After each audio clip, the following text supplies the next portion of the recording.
Puppets, politics, religious sects, and the Republican Party. There's a connection, and our next guest, Christopher White, founder and creative director of Mugwumpin, is going to tell us. There you go. Wow. Yeah, that's quite an intro. It does sort of bring together a lot of different things that I've been doing in my artistic life. Yeah. So what is the connection between puppets and the Republican Party? And Oof. Well, I mean, I could get really deep into puppets and the Republican Party, but I'll stick with the theater end of it maybe. Yeah. Well, we were talking about where the name Mugwumpin comes from, and we drew our inspiration for that kind of accidentally from a group of the Republican Party back in the early part of the 20th century, back when the Republican Party was like against slavery and that sort of thing. There was a group of Republicans who sort of refused to toe the party line, and they were called the Mugwumps. And then people started to say, oh, they're just sitting on the fence. They've got their mug on one side of the fence and the wump on the other. And we just love the sound of it. We love the chewiness of the word, and it sounds really American, and so we latched onto it. Now, you say you like the chewiness of it, and also the fact that it sounds really American. I mean, are you very much a quote-unquote American theater type of collaborative? I think that and this might be me more than other members of the company. We work as an ensemble, so it's very much everybody's putting in their oar all the time. But I have a sort of real obsession with what it means to be American, because we're such a diverse country. I have a completely different background than most of the people in this country, and so our work ends up often digging into questions of what does it mean to be American. Right. Now, you were born and raised in Connecticut, came here to the Bay Area 9 years ago. What is it like to be an American in Connecticut theater artist versus in San Francisco? I mean, are there those differences from how you were raised and what you now find yourself in? I remember moving to San Francisco and just having a bit of culture shock, because I am pretty New England and pretty East Coast, and can tend to be very exacting and opinionated, and it really took me some time to get used to the different kind of culture that's here and the different mindset that's here. And you know, I still, sometimes I rub up against it a little bit, but it's really come to be home.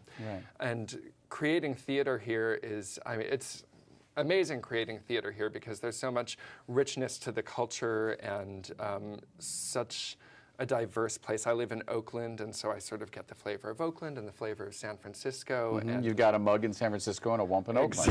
Exactly. Sorry, I had to. I mean, yes, no, it's true. Yeah. Now, would you call yourself a theater artist or a puppet artist or a puppeteer, or is that a word that's become kind of diminutive in a way? Well, the work that we do with Mugwumpin is not puppet based at all. I have worked in the past building puppets, making puppets, directing puppetry with Lunatique Fantastique here. I've worked at SF Opera doing puppets and various other theaters. But with Mugwumpin, we make ensemble devised theater. So we start off without a script, and we just come into the room with an idea of wanting to explore something. And then we just start playing together, and it's really all about play in the room. So then, is someone taking notes, or is every script or every performance different? I mean, what's the difference between what you do and improv? Or anarchy? There's definitely a lot of anarchy in there. We use improv as a tool to create material, and what ends up happening often is it's sort of the reverse of a typical theater process, where you don't start off with a script and then slowly the script goes away. Rather, we start off with no script, and gradually the script compiles as we go, and it ends up being an artifact of the process rather than the beginning of the process. So the piece that you're about to debut, The Great Big Also, you said is based on several quote-unquote American sects. Yeah. Tell me about it. Well, we decided to explore the idea of prophecy in America, and how prophecy has really become an undercurrent to the American character. And so that led us to exploring a lot of different sects, including the Shakers, who I felt a really strong connection to, being from New England. And I was fascinated by the fact that they were sort of gathering together during the American Revolution, and yet were really persecuted for their religious ideas at this time that America was fighting for religious freedom. And it just seemed to me this really interesting tension, and I'm always drawn to tensions in the American mindset, and really saw that there. I mean, I didn't grow up with a religious family. I'm not religious at all, and yet I've always been sort of drawn to spiritual impulses because I tend to be pretty intellectual, and so I'm drawn to things that I don't really understand. And this idea of spirituality in America has always sort of haunted me. And well, and I mean, you know, I mean, America is probably the most quote-unquote church-going country in the world. Absolutely, definitely, and.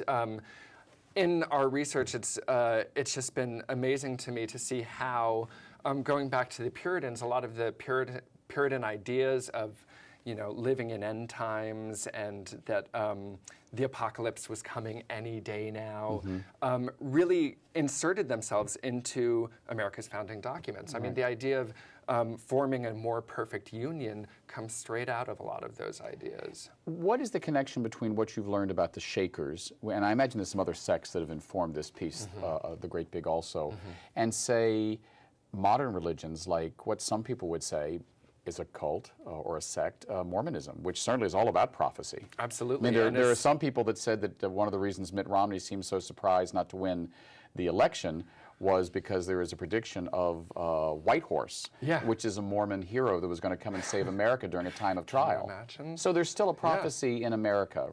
Oh, there absolutely is. I think, I mean, when we first started to bat this idea around as what we were going to focus on for a year, because it's really been a year that we've been making this show, was right around the time that Harold Camping over in Oakland was saying, you know, putting up billboards everywhere saying, the end is coming, are you ready? And that impulse is really at the heart of The Great Big also. The audience is brought in, they are sort of there to gather information about this sect that has grown up here in the Mission. And the audience is brought into their sort of practice space. It's not set up at all like a theater space. And they're given the information that the world is going to change cataclysmically soon, and you need to make a decision. So there's a lot of breaking of the fourth wall in this performance There piece. is no fourth wall. There are many other walls. There's the set is amazing. It's 3 stories of Tyvek, which is that stuff that FedEx envelopes are made out of. It feels like paper, but you can't really tear it. And the audience is inside of the set with the performers the entire time. In case the world ends right then. Exactly. You're all going to just implode on each other together. Now, if people want to learn more about the work of Mugwumpin, they can go online too. Yep, mugwumpin.org. And this piece is also it's a co-production with Z-Space, so they can also find out more at zspace.org. Great. Well, I hope the world doesn't come to an end before we get to see The Great Big also. Me too. Thanks. Thank you. We've been speaking with Christopher Smith. Next up, a conversation with historian Barry Barsamian, who's going to tell us about the new San Francisco History Museum and also some startling revelations about the death of Rock Hudson. We'll be right back.